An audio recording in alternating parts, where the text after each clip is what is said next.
Jo tenia 7 anys, però me'n recordo com si fos ara, perquè em va impactar molt. Ja fèiem vacances i anàvem a jugar al carrer. Aquella època passàvem pels cotxes, doncs mira, els nanos, el veïnat jugava. I al anar a agafar la porta per sortir començo a sentir tiros. I jo em recordo que anava amunt i avall, amb un esbarment que em va agafar. Jo no havia sentit tiros. I llavors ja en Pere Saula ja va agafar tots els nanos i els va anar portant tot el veïnat a casa seva. Llavors els meus pares no se'ls va acudir altra cosa que anar tots al rebost. Semblava que el rebost estava més protegit, tots ficats allà. Era el dia 21 de juliol. A les 5 de la tarda jo estava jugant aquí al carrer i teníem, com que aquella època al carrer Major no hi passaven cotxes i casa feien obres, hi havia tota la sorra en el carrer Major. Jo jugava amb les meves amigues d'aquí, amb la de Recolons, amb la Pepita de Can Maties i amb l'Esteve de Can Favetes. Jugàvem. I quan estàvem allà anar picant la sorra i fent aquells ponts, vam sentir una quantitat de tiros i totes les mames van sortir a estirar les canalles estirant-se. La meva va sortir, que plegava la roba amb la roba aquí sota, i llavors la meva mare patia perquè havia deixat a la meva germana i la llinyera que se n'anessin a casa la iaia, i esclar, hi eren en aquell carrer. En el carrer Sant Pere va quedar ple de milicianos, tots amb escopeta, tirant a l'església, que per això van deixar la fatxada bastant malament, però esclar, van anar tirant tiros. Amb una fusta com una viga, diguéssim, anaven empenyent força entre tots i van esbotzar la porta per entrar, que devia estar tancada l'església. La porta, sí. A la porta jo ja la vaig veure oberta, que es veu que van tenir treballs per obrir-la. Però llavors varen agafar les cadires, que eren de boga, les cadires, i eren agafades amb una fusta i les anaven traient. Les anaven traient i les van posar a l'entrada. I mentrestant nosaltres anàvem caminant. Vaig veure com agafaven un bidó, que devia ser benzina, van mullar les cadires i van apuntar el misto. I aquell moment, bueno, va haver un foc. Llavors saps què van fer? Què van fer? La campana de l'església la van tirar de dalt a baix. Ostres. Ho vaig veure jo. Ho vaig veure jo, de dalt a baix, que va fer un forat. Devia fer un forat, és el que anava a dir, amb el pesca. Un forat va fer a terra, i com esclar estàvem per allà a la vora i ens deien fusileu, perquè marxeu, que no es toqui.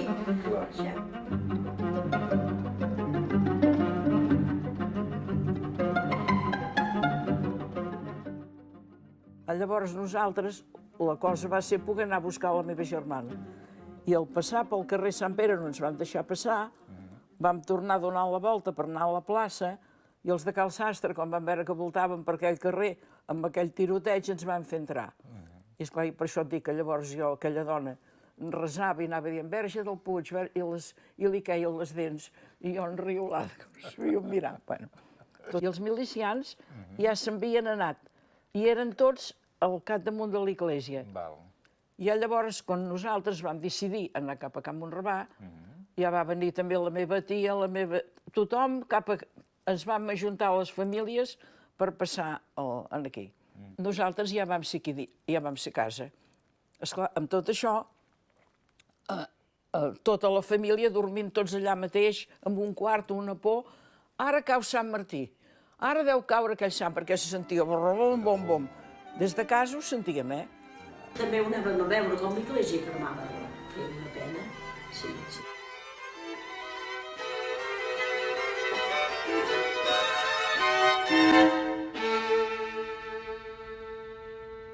Els milicians van venir a dir que ens havíem d'anar, perquè podia ser que el campanar caigués i ens aixafés. El campanar? El campanar, sí. Un campanar que podia xafar, suposo que els mogues també s'hi devien dir el mateix, que érem els més a la prop.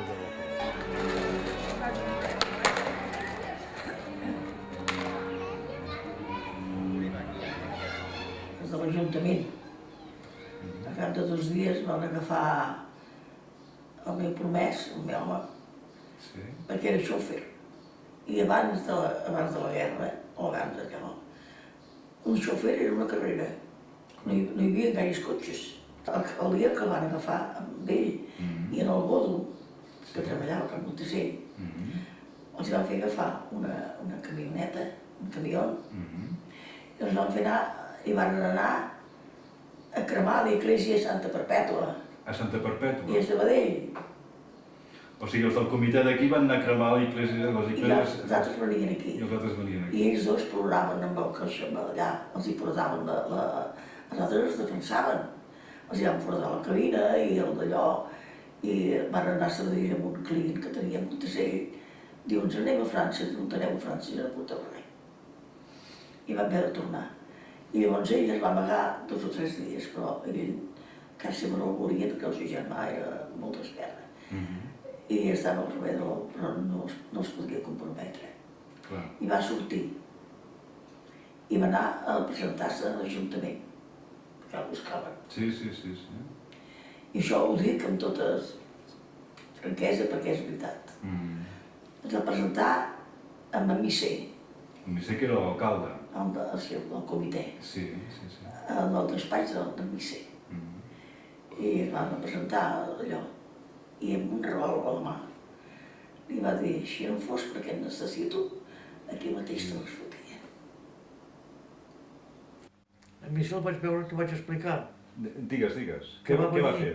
El cojo de Granollers amb la partida cremar a l'església, el dilluns al matí, i al davant dels suís, en Missé, amb algun altre amic, en plan Missé, pistola en mà, li va dir que a Sant Celoni no havia de fer res. Es va fotre fora. A la tarda van venir, van fer un trencatiros i van cremar l'església. Van cremar l'església i llavors en Missé no els va poder parar. No ho va saber-ho. Llavors jo estava... Tots eren gent d'aquests que havien vingut, gent molt precària. Formàvem comitès locals, comitès locals de Sant Celoni, de Granollers, de Montcada, comitès que anaven pels pobles, i havien de ser assessorats pels que eren a l'ombra, van matar d'en Riera. En Riera, sí, un fill d'en Riera. Doncs assassinaven. I allà on era testament cèlebre, era entre Cardedeu i Granollers, que en diu els Tres Pins. Els Tres Pins. Allà encara hi ha la soca als jardins dels Pinatons de Cardedeu. Hi ha una soca que el que ha vist allà. Doncs ens deien, no deien a mort, no, tu, l'han fet a la cuneta. La forma aquesta, tu, fulano, el senyor, l'ha fet a la cuneta. L'ha fotut a la cuneta. I deixaven allà la cuneta. I el recollien o l'altre els recollia. Això és història. Perquè quan se va començar la guerra, van armar a gent que no sabien que era una escopeta i ignorants que no sabien res. Que si ho haguessin donat a persones intel·ligents i això, o sigui, hauria anat diferent.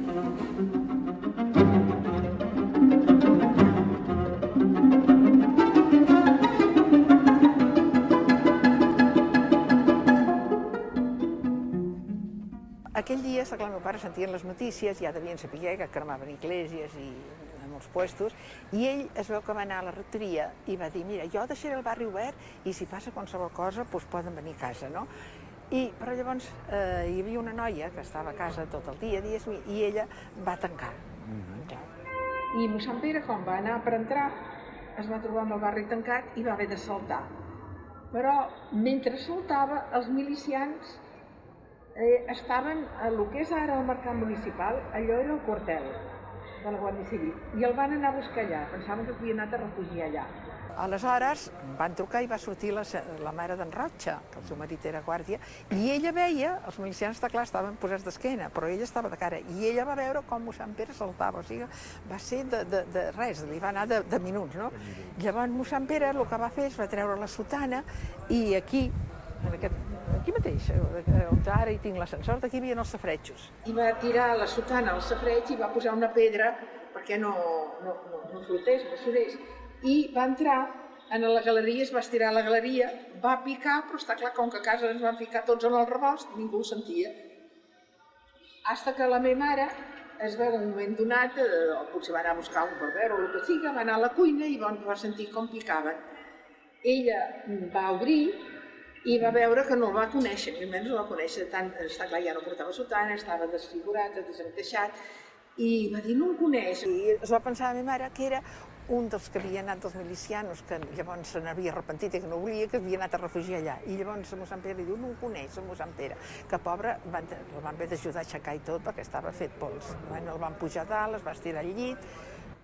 Aleshores, en aquella època, amb els veïns hi havia molta relació, perquè, està clar, no hi havia tele, no hi havia quasi cotxes, la gent no es podia pas moure gaire, i a l'estiu tothom prenia la fresca, agafaven les cadires i sentaven. I llavors en Cervera, que vivia on ara és a Cal Arenes, va venir i li va dir al meu pare, veniu a casa. I el meu pare va dir, bueno, és que jo tinc a mossèn Pere. I ell diu, pues a casa hi ha 4 hermanos i un seminarista, mossèn Manfolleda. I allà que vam anar tots, agafant matalassos. Mossèn Pere, com que hi havia roba a casa, diguéssim pantalons sobretot i així, jo sé que el van vestir amb alguna cosa també de la roba d'allà de casa, no? I llavors vam agafar matalassos i ens vam anar a Cal Arenes tots. Nosaltres vam anar a la rectoria, que és quan s'estava cremant l'església, i hi havia allà uns nois i els vam dir, mireu, escolteu que aquí hi ha els llibres de la història de Sant Celoni, i això és cultura, és cultura. I dic que els hauríem d'agafar perquè no es cremaran i es desapareixeran. I amb el meu germà, el Celsigui, vam agafar els llibres aquests i els vam portar a Can Toni Vila? Can Toni Vila. Els vam portar tots, menys em sembla que se'n van perdre un o dos. Molt bé. O sigui que el fet que es conservin els llibres de l'arxiu parroquial és de Josep Maria Ibo. Sí, els vam salvar, sí. Crec que se'n van perdre un o dos, no sé, perquè hi havia tant els baptismes, els hòbits, els matrimonis, i tot això, sí, es van salvar. Els vam salvar personalment, I ja dic en perill de la vida, perquè hi havia els cristius allà, però eren joves, i se'n van fer càrrec, van dir, bueno, i que és la història de Sant Celoni, això, bueno.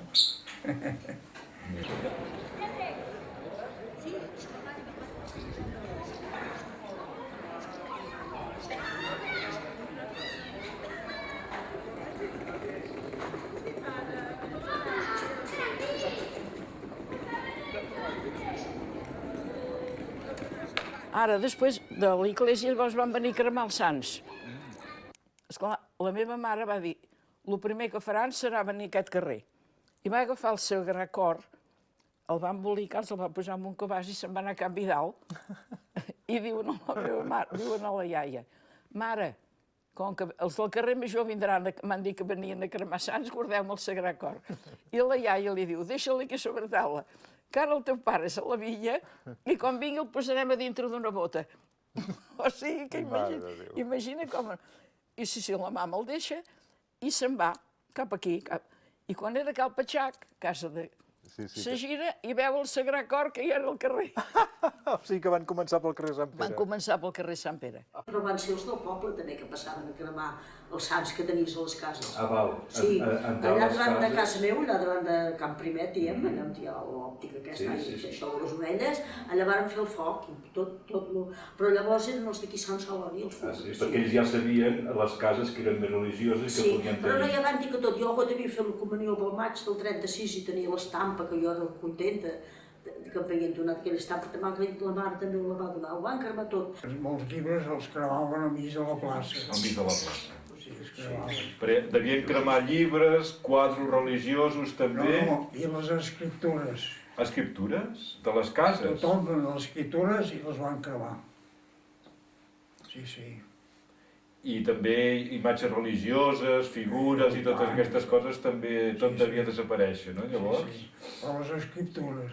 Però les escriptures de les cases també les cremaven? Sí, sí. Sí, molt bèsties, Ho cremaven tot. Llavors tiràvem benzina i llavors quan no hi havia carros, ni hi havia camions, ni hi havia, no hi passaven Clar, pels carrers no hi havia ningú, doncs ells tiraven totes les coses pel balcó cap al carrer i cap al carrer. I feien un nosaltres gran a dintre, foc. una colla, no sé si te'n recordaves tu el que li deien el manegat. El manegat? No. Sí, no. No. Que eren aquests, el manegat i aquest... El Resblai i tota aquesta colla. Venien així, arremangats, així, xulos, suïssos, cau la canalla de dir, ja fotreu el camp, perquè ja vinga fora. Mare, Déu-n'hi-do, Déu-n'hi-do. I nosaltres, amb aquella bona fe, que anàvem a recollir alguna del nostre senyor. Ja ho veus tu, el que ens ensenyaven al col·legi. Clar, clar. El rector es va venir a refugiar a casa. Ah, sí? El rector d'aquí Sant Celoni? Sí, es va venir a casa. I va estar-hi un temps i llavors? Vam anar a Montnegre, i allà es veu que ho van saber o el que sigui, i van venir, afortunadament, estàvem a casa i vam dir anem a buscar aigua a la font. I vam anar a la font i quan tornàvem vam veure que de tota la teulada de la casa gent amb mocadors vermells i els vaig dir, i vaig dir, no pateixi, que no ens trobaran a nosaltres. I vam anar a un lloc que en diuen el Turó Pelat, que des d'allà es veu ben bé el pati de Can Cases. I allà vam veure la pobra l'àvia i la meva mare, que, en fi, que s'hi feien explicar i vas dir i tal. Vam seguir totes les peripècies, de tal que se'n van anar, i llavors el pobre rector, el meu germà, el va portar a Sant Celoni, i allà, amb un vestit que li va deixar el meu germà, aquest home va sortir l'endemà i com si fos electricista. Portava això electricista i es va poder ficar en el tren i es va salvar. I va marxar, va poder marxar. Amb la forma que vull. Tallo el filferro i això és la fulla. I les altres ja les he fetes però n'he deixat una de mostra. Ara s'enfila la fulla. Perquè els hermanos pobrets, aquests desgraciats d'aquí, criminals, ignorants, pel que vulgui, en van matar molts, van matar de capellans, pobrets, tots els que vulguis també, hermanos que nosaltres havíem tingut, Jo de morts me'n recordo que en Joaquim Riera Alfares, que era el germà de l'alcalde, com que era jove i era allà, jo vivia allà al carrer seu, era un noi molt trempat, ens ajudava quan fèiem les enramades i tot això. I aquell el van matar. En Joaquim Riera es va venir a refugiar a casa. A casa estàvem renyits amb Can Riera, perquè hi vam haver uns plets i ens vam renyir. Total, però llavors, com que això ho sabia tot el poble, en Joaquim Riera es va venir a refugiar a casa i ni se'ls va ocórrer que podia ser casa vostra. Però va estar allà molts dies, però a l'última hora va dir, bueno, me'n vaig a Riudarenes, que hi tenia un seu oncle metge, i va ser una tonteria, perquè així allà el van trobar. El van trobar. Allà el van trobar i el van matar, El van anar a buscar, que em sembla que era Riudarenes. Riudarenes, em sembla que sí. El van anar a buscar, el van deixar a l'Ateneu. I això en Martí li explicaven al meu pare. L'endemà de matí, quan el van allà, ja no hi era. Van agafar en Planes, el germà que després va ser l'alcalde, que els hi feia de xòfer, perquè llavors de xòfer n'hi havia pocs i aquell xerrava massa. Per això després en Passos Largos el va pelar. I aquell el va agafar i el va fer explicar. I me'n recordo una de les coses que li va explicar al meu pare com havia anat, qui l'havia matat, qui li va fotre el primer tiro, tot com va anar, les paraules d'en Riera, quan el anaven a matar, el cadàver d'en Riera, aquell sí que el van trobar. Aquell que es va explicar d'en Martí, que va explicar el pare, diu, ha arribat els de Granollers i els va dir, els de Sant Celoni foteu una feina i la foteu mal feta. Diu, què? Encara li heu deixat el rellotge. I havien deixat, estaven atabalats i me la van fotre 4 tirs, el van deixar a la cuneta i se'n van anar. És així. I per què el perseguien en Joaquim? Perquè durant el 6 d'octubre, em sembla que era, no sé què tal, va sortir al carrer. No sé, figurava que ell havia lluitat, Sí. Jo això ho vaig sentir-ho, o sigui, no és allò que m'ho haguessin explicat. Aquesta persona feia la xemeneia de baix, a llar de foc, i jo estava allà, estava per allà al menjador, i vaig sentir que li deia, tant que us he ajudat jo a vosaltres, i vosaltres a mi no em podreu ajudar, perquè jo vaig matar en Riera. I aleshores, jo ho he sentit explicar això al meu pare, que no solament al meu pare, sinó a altres persones, havia ajudat molt a la farmàcia Pujol, inclús hi anava a dormir, perquè la nit és quan et venien a buscar. Aquest meu cosí de Barcelona, que el seu pare era de Sant Celoni i ell havia nascut a Barcelona, també el van anar a buscar a la nit i el van portar a la rebassada i allà li van pagar 4 tiros. A la nit era molt el que ho feien, de venir-te a buscar a la nit. I s'hi quedava a dormir, a vegades, quan li semblava que hi havia perill, això. I a molts va ajudar, molts, però va tenir, mira, rivalitats, coses, per això dic jo que les guerres totes són dolentes, però la civil és la pitjor de tots, perquè es desaten odis i enveges i coses que llavors surten i no es poden parar. Segur que estava arrepentit, perquè el que va dir el meu pare estava arrepentit, i ja dic, i va ajudar a molta gent. I aquest suposo que sí, no ha tornat, no va tornar, sí, no. Se'n va anar a França i no va tornar. Si els altres han tornat, no. Que jo sàpiga, no. Molt bé. Jo vaig patir perquè com que sentia que venia, ara se'n va el papa, i que els venien a buscar i tot això, quan sentia un cotxe i parava, ai! Ja tenies... Sí. Trist record, perquè la guerra per nosaltres, o aquella revolució per nosaltres, entre el 36 i el 37 van perdre tota la família, el pare, l'oncle, l'avi, l'àvia, van desaparèixer entre el juliol del 36 i el juliol del 37. Vull dir que els corcolls a casa n'hi van haver pel pare i per la mare. Jo, esclar que no, tots no els havia vist, però alguna vegada sí que havia vist allà una gent amb una cara d'aquella que, esclar, quan ets un infant fa més basarda que res més, amb unes pistoles així, que quan enraonaven les anaven apuntant en l'interlocutor. A casa jo els records que tinc d'aquella època són molt tristos i esclar, nosaltres vam viure molt temps amb el terror sempre a sobre. I per què? Per què aquest encarnissament o aquesta persecució? Aquesta persecució venia del fet polític. El pare havia sigut alcalde en el 38 o 33. Sí. Esclar, llavors les pugnes entre la dreta i l'esquerra i la dreta suposo que devien ser molt viscerals i potser molt personals també. El meu pare, quan les coses van anar malament i veien a venir la pedregada, el 17 de juliol va marxar de casa. El 17 de juliol ja va marxar? Ja va marxar. Va marxar de casa i li va dir a la mare, tu no et preocupis, que jo quan estigui segur ja et diré allà on soc. O sigui, nosaltres no vam saber mai, sí que vam saber-ho després. No, se'n va anar i va anar a casa d'uns parents a Terrassa. Quan va ser allà estava bastant segur. El parent va venir a casa d'això per comunicar que ell era allà.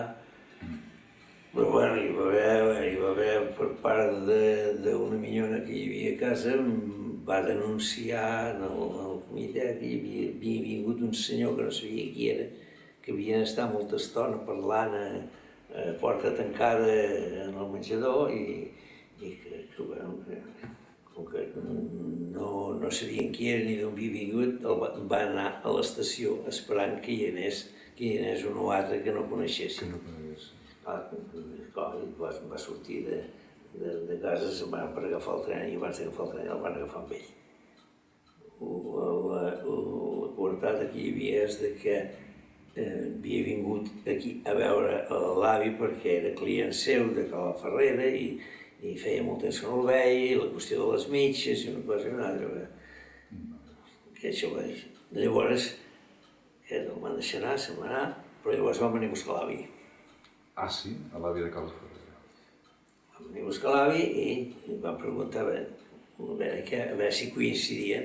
Per casualitat, van coincidir en les mateixes explicacions i d'aquí no va passar res.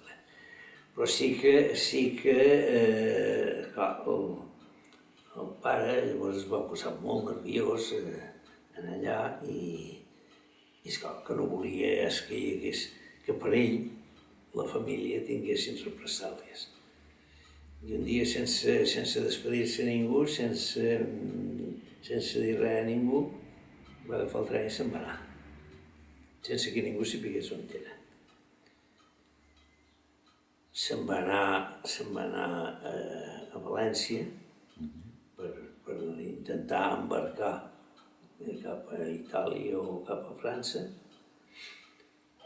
i el dia que sortia de la pensió o de l'hotel o d'allà on es hagués hostatjat, es topa amb la policia que anaven a buscar no amb ell, sinó amb un altre, que per casualitat vivia. El van agafar amb ell, van donar la documentació, de València van telefonar aquí i a partir d'aquí no en sabem res més. Una llosa de silenci i ningú mai ha volgut dir què havia passat, ni què havia fet, ni què havien dit. Això va ser el 37? Això va ser va ser entre l'11, 12 i 13 de febrer del 37. I abans, el dia de Sant Miquel, el dia del seu sant, el meu oncle, que vivia a Barcelona, va venir per veure que si arreglaven una mica, quan nosaltres havien deixat a la misèria sense res de res, i va venir per veure, va anar a veure, o volia anar a veure l'alcalde, a veure si ens deixaven viure una mica. Perquè quan dius que us van deixar la misèria, el teu pare era el que tenia la fàbrica de la farinera. La farinera, sí. Vull dir que era el propietari de la fàbrica i això era... Això el qüestionava, d'això vivíem. D'això vivíem. I amb la farinera què va passar? La farinera, l'endemà d'això, d'esclatar la guerra, quan venir els la van incautar i van exigir les claus, s'ho van quedar tot, i amb l'amenaça de que cuidado de posar els peus a la farinera si no volien que ens passés alguna cosa pitjor. Ell va venir per voler veure si podia arreglar alguna cosa a casa, però li van dir que no hi anés, que es deixés de punyades, que ja en sortirien com podien, però que no s'exposés alguna represàlia o alguna cosa d'aquestes. Però ell, què m'ha de passar si jo no soc d'aquí? I a l'última hora, sí, soc el germà d'en Pepito, però no el van poder parar i se'n va anar a l'Ajuntament. I d'allà ja no va sortir. Sí que va sortir cadàver. Estaven reunits en l'espais de l'alcalde i mentre estava allà xerrant, un per darrere, amb una maceta de paleta li va aixafar el tot. Una maceta aquí darrere. Al vespre va estar tot el dia a l'Ajuntament de Costa present, i al vespre el van treure per saps què? El pis que hi havia a l'Ajuntament, ara hi ha l'arxiu, i per aquell portalet de per allà el van treure i el van deixar abandonat en una curva allà per Llanorri. I això, quin dia era? Això era el dia del seu sant, el dia de Sant Miquel, 29 de setembre. Del 36. Del 36 estem parlant. Del 36. L'avi, que ja estava delicat al cor, quan va saber això, va repetir un atac de cor i el dia 16 li va tornar a repetir i s'hi va quedar. L'àvia era més valenta i aquesta sotregada la va superar. Però el que no va superar va ser la del pare.